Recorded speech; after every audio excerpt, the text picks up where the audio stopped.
Hi, Happy New Year. My name's Terrell Rennie, and this is the first video on my YouTube channel.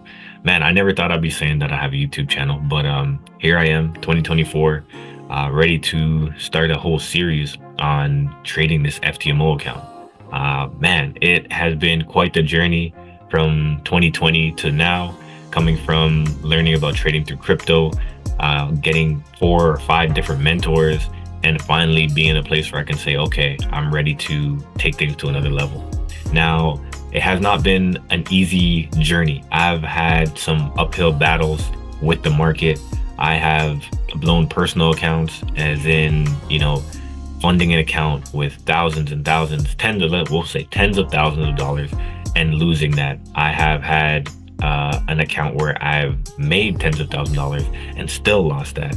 I have funded over 30 FTMO challenges, and I've made it to 5 funded accounts, and I have not received a payout yet.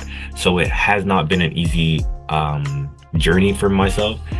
And going back and looking at all the videos that I made talking about, man, what I want to do, what I want to accomplish, how I'm going to accomplish it, I look back on it and it's like, man, I've been saying the same thing for a long time, and I'm not holding myself accountable. I'm not doing what I said I was going to be doing last year or the year before. I'm consistently saying these things and then not acting on them. So one of the things that I said I want to do is find a way to make myself more accountable. And I feel like making a YouTube channel where I'm live documenting my trading and putting it out there for people to see, for people to judge, for people to give me feedback on. It's a way to hold myself accountable. And as much as it's tough and as much as the criticism can be hard on me, I think losing accounts and losing money is a lot harder. Trading is a very simple thing, but we make it complicated based on our psychology and our relationship with money. So one of the things I want to change this year is having a better relationship with money, having a better understanding of the market, and just being more consistent and becoming a profitable trader.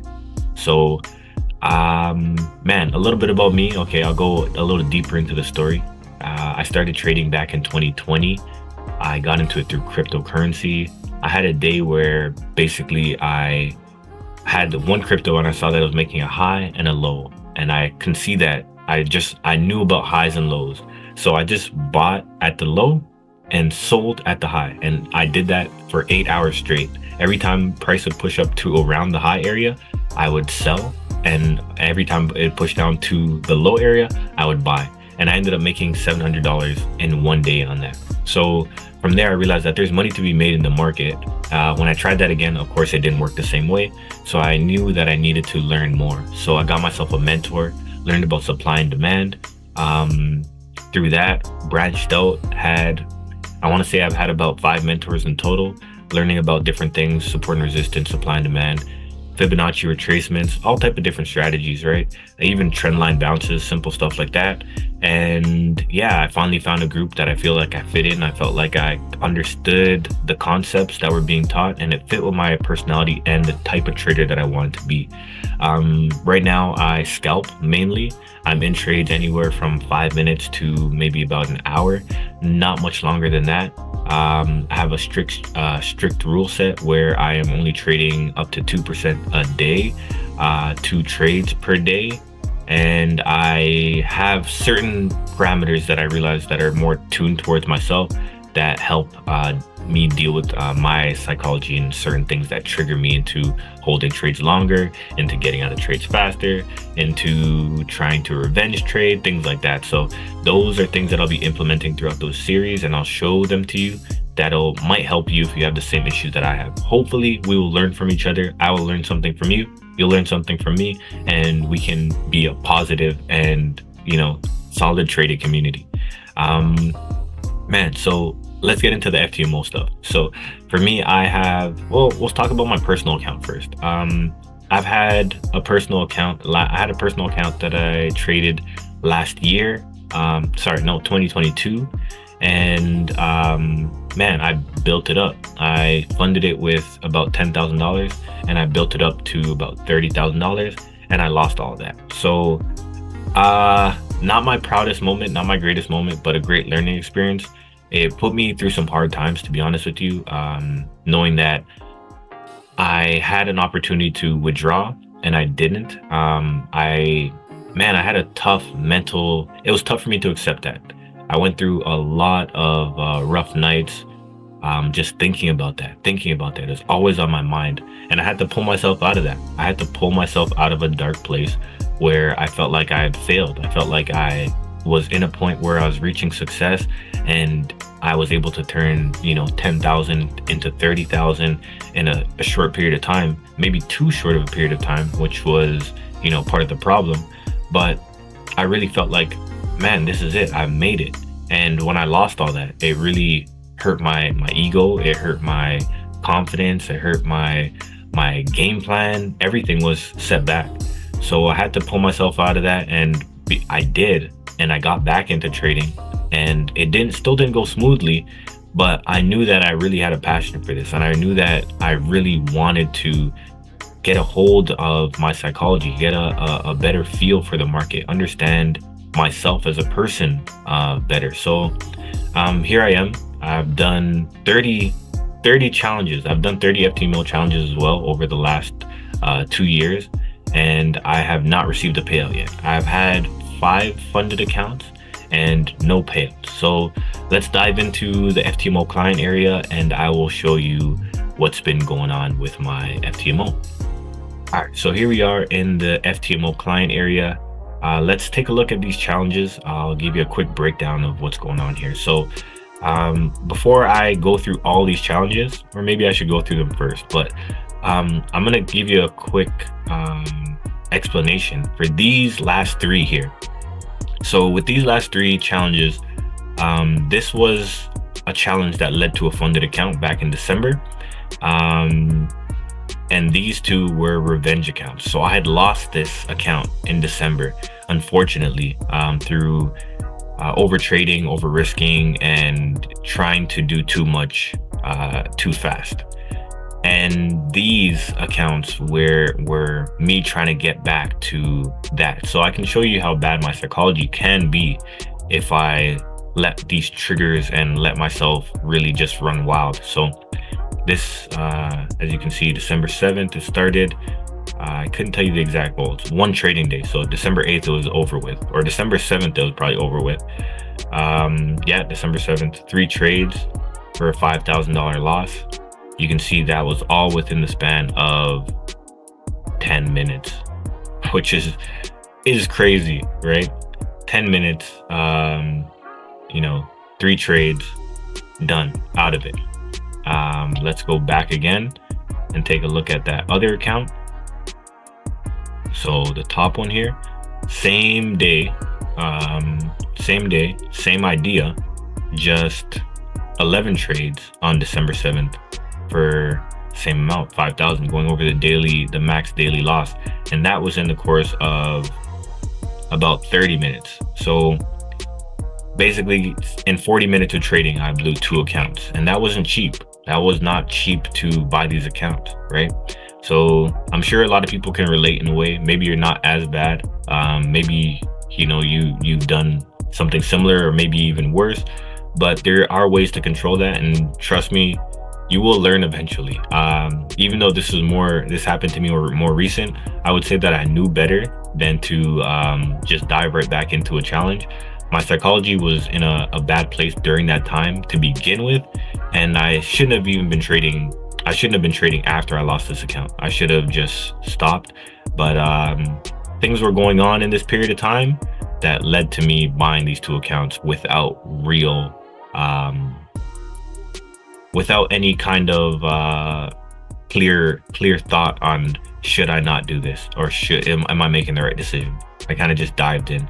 But okay, let's dive into the rest of these challenges here. So I'll show you how much of them I've done. I'm not counting them, but you can see that it is quite a bit.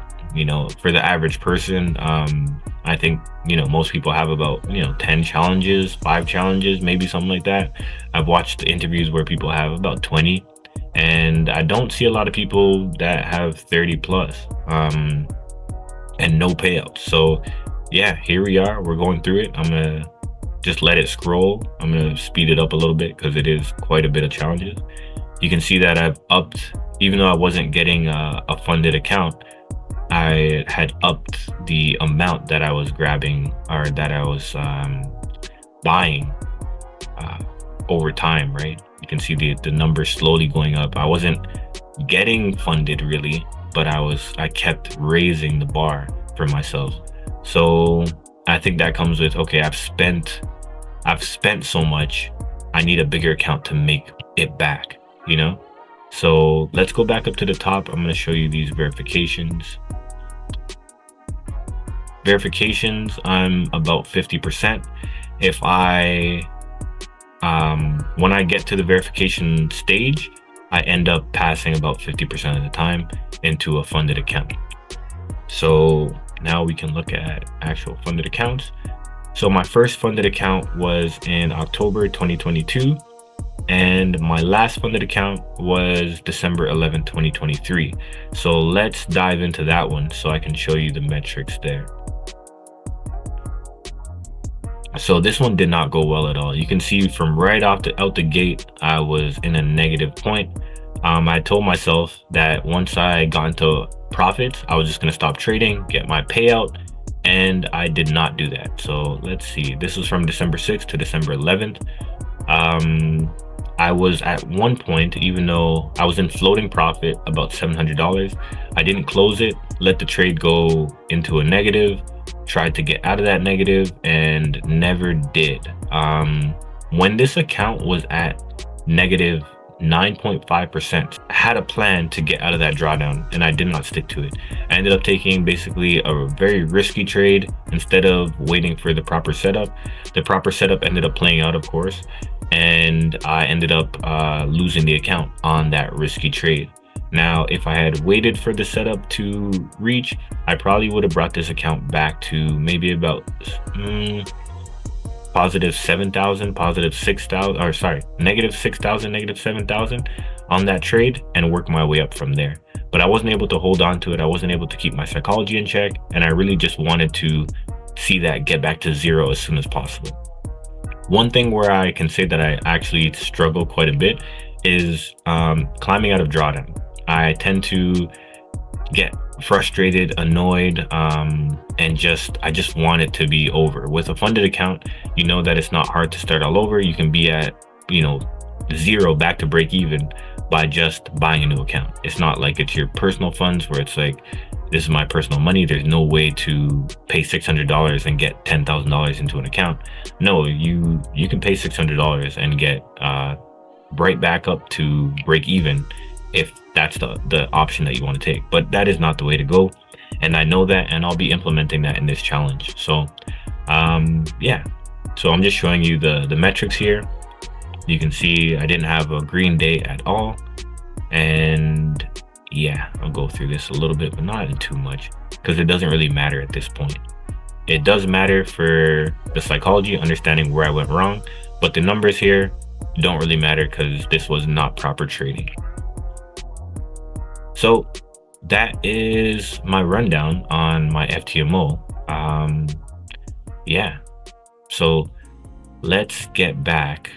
So hopefully with that information, you have a better understanding of who I am as a person, who I am as a trader, and what I plan to accomplish in this series. I really hope that I can motivate somebody to keep going, whether you're in a better situation than mine or a worse position than mine. It doesn't really matter. The common denominator that I find with any YouTuber, anybody who I talk to that's successful at trading, is that they just didn't give up. Simple as that. And I think if you spend enough time on YouTube, you'll find the same thing. People might be in worse situations than you. They might have started in a better position than you. But at the end of the day, what led them to success was that they didn't give up. And the way I look at it is, I'm a basketball fan. So in any sport, really, you look at it when a team is doing bad, whether it's a player individually or as a team they're doing bad, they don't give up on themselves because they're in a losing streak or a shooting slump. You know what I mean? They readjust. They get in the gym, they work harder, they find out what's going on. Whether it's a personal situation, it might be something at home that's distracting them from playing their best, or it might be something going on with their body, such as an injury or, diet problem. whatever it might be, but they make that adjustment and they come out and they usually come out of it, especially the star players. The star players in basketball, Steph Curry, LeBron James, whatever's going on with them, Kevin Durant, they all make adjustments when they're in a shooting slump, and you'll see them come back better than they were. You know what I mean? For the most part. But that's what the type of mindset that I want to have. Whether I'm in a losing streak, 3 losses in a row, 4 losses in a row, 5 losses, whatever it might be, I want to be able to get in the quote unquote gym, get on a back testing software, step back from the market and kind of watch and analyze. Maybe, the market is not moving the way I need it to move to take opportunities for my strategy personally. So maybe I just need to sit back, let the market do its thing, and then get in when my opportunity arises. So, man, that was a lot to say, but I think you get what I'm saying for the most part. If you've been doing this for a while, you've been through the ups and downs. Just step back, analyze what's going on with you, find out, what's your best move going forward. Don't just keep shooting. Don't just keep shooting with an injury. Don't just keep shooting when you're in a bad mindset, because that's not going to lead to success. So hopefully you understand that, and happy new year to you all. I'm gonna be purchasing the challenge soon and getting into this trading thing. So man, it's gonna be fun, and I hope that you'll enjoy it, and I hope that you'll support me along this journey. All right, love and peace. Take it easy. Happy New Year.